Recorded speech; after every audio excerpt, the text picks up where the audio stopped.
Cỏ mần trầu là cây thảo nhỏ, sống hàng năm, mọc sum xuê thành cụm. Thân phân nhánh, mọc bò dài sau đứng thẳng, cao 30-50 cm. Lá mọc so le, hình dải nhọn, xếp thành hai dãy cách nhau, phiến lá nhẵn, mềm, bẹ lá mỏng có lông. Cụm hoa mọc thành bông, gồm 5 đến 7 bông mọc ở ngọn và có đến 2 bông khác mọc thấp hơn trên cán hoa, trông như những ngón tay. Quả thuôn dài gần như ba cạnh, dài 3-4 mm. Mùa hoa quả, tháng 5-7. Chú ý phân biệt, cỏ mần trầu thường dễ nhầm lẫn với cỏ chân vịt. Tên khoa học là Dactyloctenium aegytium L. Rick. Cùng họ, không có bông tách rời, mọc thấp hơn. Cỏ mần trầu là cây thảo nhỏ, có nhiều công dụng chữa bệnh phổ biến. Đặc điểm phân bố, bộ phận dùng. Cỏ mần trầu phân bố ở nhiều nước thuộc vùng nhiệt đới châu Á, châu Mỹ và Australia.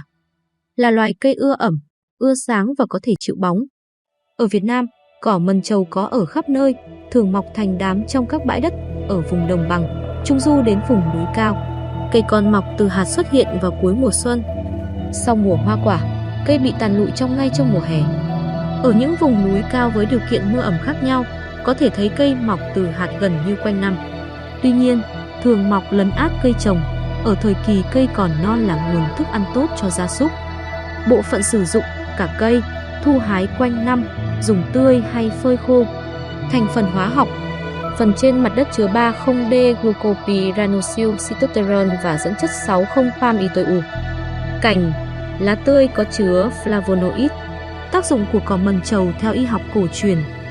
Cỏ mần trầu có vị ngọt, tính mát, có tác dụng thanh nhiệt, hạ sốt, làm da mồ hôi, giải độc, làm mát gan, lợi tiểu, điều trị ho.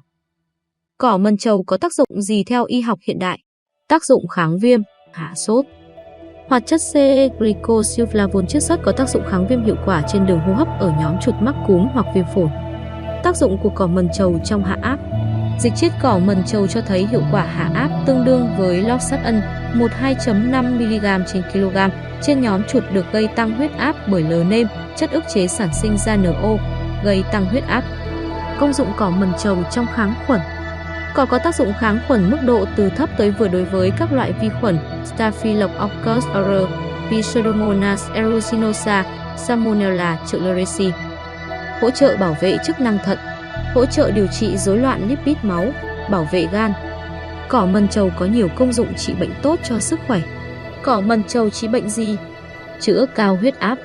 Cả cây, 500g, rửa sạch, băm nhỏ, giã nát, thêm một bát nước sôi để nguội, lọc lấy nước cốt, thêm ít đường uống.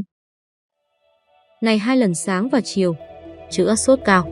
Cỏ mần trầu tươi 120g, nước 600ml, sắc còn 400ml, thêm ít muối, uống làm nhiều lần trong 12 giờ. Chữa bệnh gan. Cỏ tươi 60g, sơn chi ma 30g, sắc nước uống. Chữa chứng nhiệt, nổi mẩn, ghẻ lở, tiểu xón.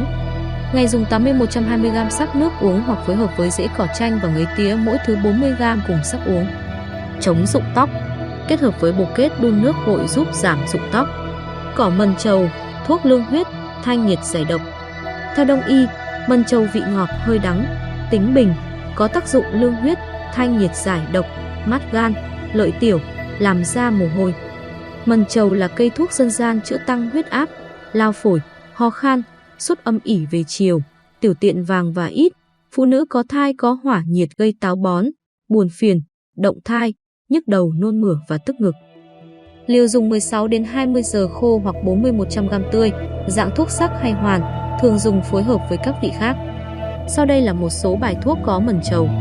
Chữa tăng huyết áp, dùng cây tươi 500g, rửa sạch, giã nát, thêm 1 lít nước đun sôi để nguội. Lọc qua vải và vắt lấy nước cốt, thêm ít đường cho đủ ngọt. Uống 2 lần, sáng và chiều. Phòng viêm màng não truyền nhiễm, cỏ mần trầu 30g sắc uống trong ngày. Uống liền 3 ngày, nghỉ 10 ngày, sau đó lại uống tiếp 3 ngày nữa. Chữa viêm da, vàng da, cỏ mần trầu tươi 60g, rễ cây tổ kén đực, một loài cây gió, 30g. Sắc uống. Chữa thấp nhiệt, hoàng đản, cỏ mần trầu tươi 60g, sơn chi ma 30g. Sắc uống. Chữa viêm tinh hoàn, cỏ mần trầu 60g, cùi vải 10 cái. Sắc uống. chữa cảm, sốt nóng, người mẩn đỏ, tiểu tiện vàng ít, cỏ mần trầu 16G, cỏ chanh 16G. Sắc uống, chữa sốt cao co giật, hôn mê, cỏ mần trầu 120G. Sắc với 600ml nước, còn 400ml, thêm ít muối, cho uống nhiều lần trong 12 giờ. Mần trầu trong toa thuốc căn bản, cỏ chanh 8G, rau má 8G, cỏ mực 8G, cam thảo đất 8G, cái đầu ngựa 8G, mần trầu 8G, gừng tươi 2G, củ sả 4G, vỏ quýt 4G. Trong đơn, mần trầu có tác dụng giải độc, an thai, thanh nhiệt. Lưu ý, kiêng kỵ. Bạn cần làm sạch cỏ mần trầu trước khi sử dụng, bởi đây là loại cỏ mọc dại nên bụi bẩn thường bám vào rất nhiều. Khi sử dụng cỏ mần trầu cho những người có bệnh lý nền, bệnh mãn tính, cần tham khảo ý kiến bác sĩ. Những đối tượng cần chú ý sử dụng, người có cơ địa nhạy cảm, trẻ nhỏ. Không lạm dụng dược liệu này trong thời gian dài. Đời con người là bước ngoặt trần gian. Trên cõi trần, sao vất vả, gian nan. Tất tuổi, lo toan, bảo toàn cuộc sống. Dẫu biết vậy, ta cứ ôm giấc mộng. Sống chan hòa, tình cảm, thật yêu thương. Thơ cùng ta, vui cuộc sống đời thường. Đời tạm bợ, ngàn thu là mãi mãi. Trả lại cho anh lần đầu tiên gặp gỡ.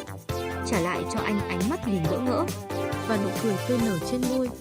Trả lại cho anh nỗi nhớ đơn côi trong sâu thẳm thầm mơ về nơi ấy. Trả lại cho anh nỗi cuồng si thức dậy trong tim tôi đã bình lặng từ lâu. Trả lại cho anh lần gặp gỡ ban đầu, làm sao động tim tôi hằng mong nhớ. Trả lại cho anh chút tình dang dở và nỗi lòng trăn trở trong tôi. Trả lại cho anh những giây phút bồi hồi và những đêm thức chờ mong tin nhắn. Trả lại cho anh